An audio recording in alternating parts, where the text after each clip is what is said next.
En este 22 de diciembre, la Iglesia nos invita a reflexionar en el texto de Lucas 1, 46 al 56. Les leo el texto. En aquel tiempo, María dijo: Proclama mi alma la grandeza del Señor, se alegra mi espíritu en Dios mi Salvador, porque ha mirado la humillación de su esclava. Desde ahora me felicitarán todas las generaciones, porque el Poderoso ha hecho obras grandes por mí. Su nombre es santo, y su misericordia llega a sus fieles de generación en generación. Él hace proezas con su brazo, dispersa a los soberbios de corazón, derriba del trono a los poderosos y enaltece a los humildes. A los hambrientos los colma de bienes, y a los ricos los despide vacíos. Auxilia a Israel su siervo, acordándose de la misericordia, como lo había prometido a nuestros padres, en favor de Abraham y su descendencia por siempre. María se quedó con Isabel unos 3 meses y después volvió a su casa. El día de ayer vimos que cuando María se enteró que su parienta Isabel estaba encinta, partió rápidamente hacia las montañas de Judea, al pueblito donde vivía, a fin de ayudarla. Y vimos que se trató de un encuentro lleno de cariño, en donde Isabel expresó su alegría y reconoció que María estaba gestando al Mesías Salvador. En respuesta al saludo afectuoso de Isabel, María también expresó su alegría y gratitud a Dios en el texto que les acabo de leer. A 3 días para la celebración de la Navidad, la Iglesia nos invita a meditar en este texto que han escuchado y que se conoce como el Magnificat. Se trata de un canto, de una especie de salmo, que Lucas pone en boca de María, como una especie de síntesis que reúne todas las esperanzas del pueblo de Israel.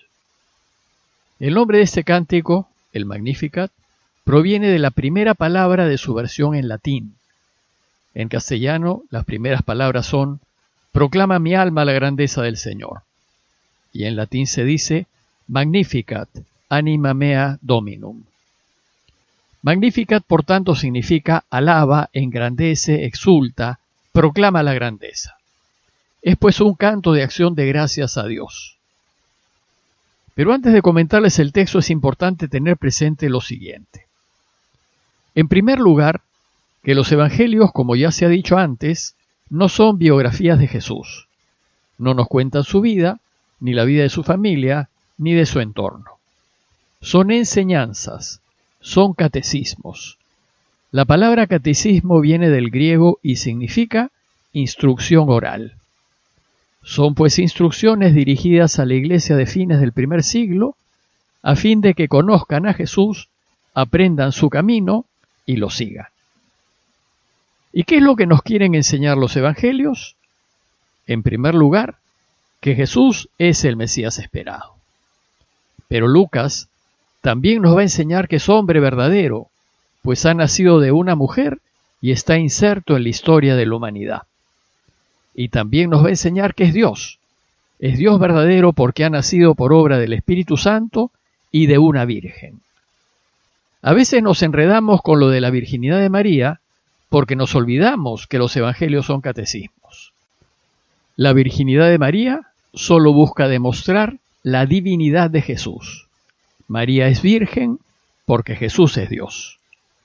Y por último, los evangelios también nos van a enseñar el camino de Jesús. Nos van a enseñar que si queremos vivir y ser felices, debemos seguirlo y hacer como Él. Debemos conformar nuestras vidas a sus enseñanzas y proceder siempre como Él procedió. Y nos van a enseñar que esto a veces puede ser difícil, como lo fue para Jesús, pero así como Él, por caminar su camino, resucitó y ahora vive para siempre, así también nosotros, si caminamos su camino, también resucitaremos. Y en concreto, ¿qué nos enseña el texto de hoy? Nos enseña que finalmente en Jesús, el Mesías, Dios cumplirá todas las promesas que le ha hecho a su pueblo. En segundo lugar, hay que tomar en cuenta el Evangelio mismo de Lucas. Este tercer Evangelio, como se le conoce usualmente, se atribuye a Lucas. Su autor, por su aprecio al Antiguo Testamento, fue seguramente de origen judío, culto y educado en la cultura griega. El Evangelio fue escrito hacia fines del primer siglo y la mayoría de los especialistas proponen que fue escrito en torno al año 90. Y escrito para un público de cultura griega convertido al cristianismo. Algunos sostienen que fue escrito para los cristianos de Roma, es decir, para esas comunidades de segunda generación que conocieron a Pedro y a Pablo. Bueno, pues ahora fijémonos en el texto con más atención. Se trata de un texto extraordinario, compuesto por la iglesia de fines del primer siglo y puesto en boca de María a fin de subrayar las esperanzas de Israel.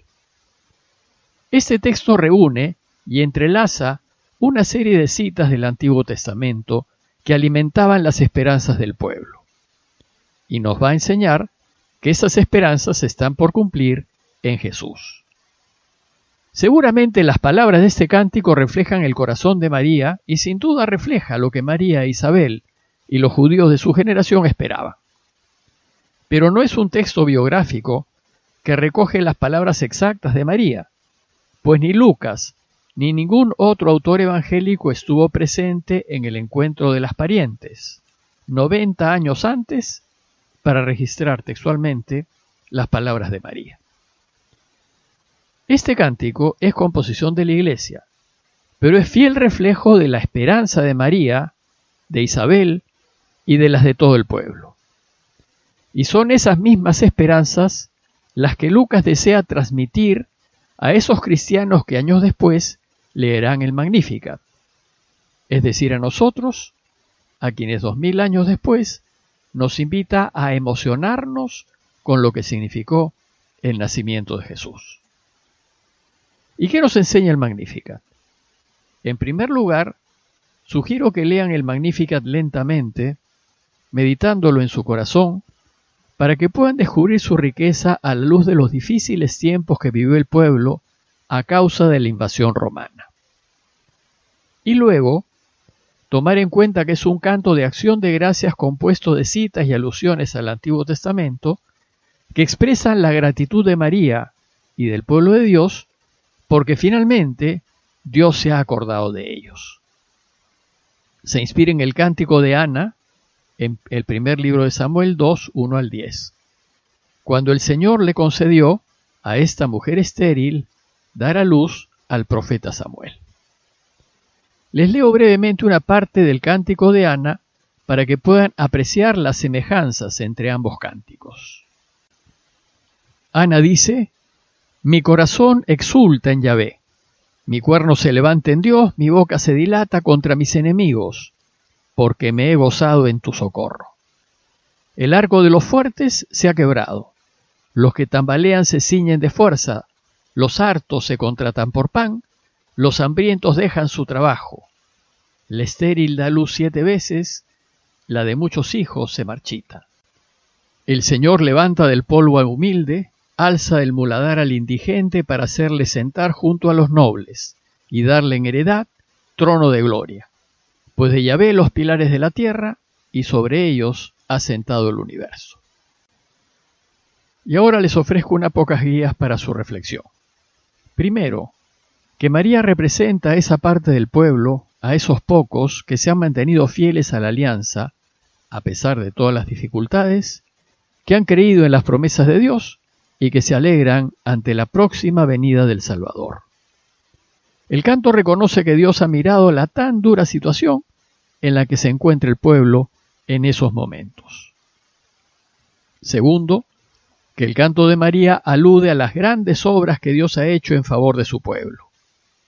La mención de su brazo indica todas las grandes intervenciones de Dios. Primero la liberación de Egipto, luego la vuelta del exilio en Babilonia y ahora el nacimiento de Jesús.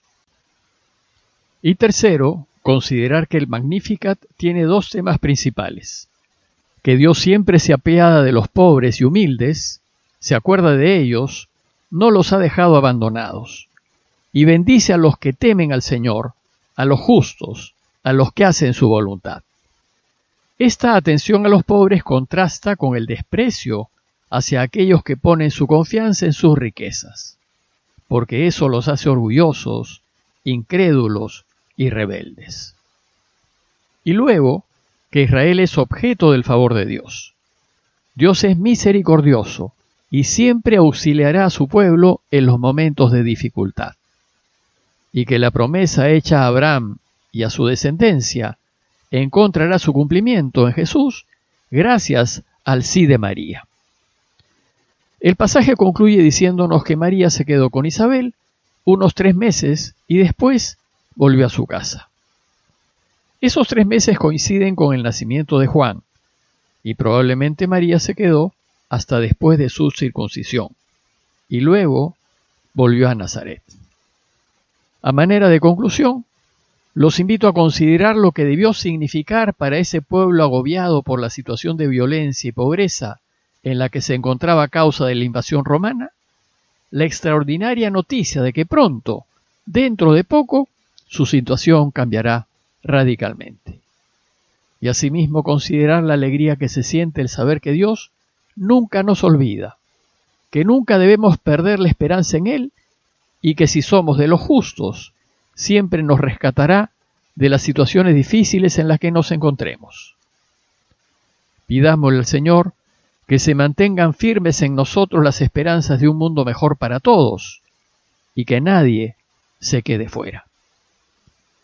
Parroquia de Fátima, Miraflores, Lima.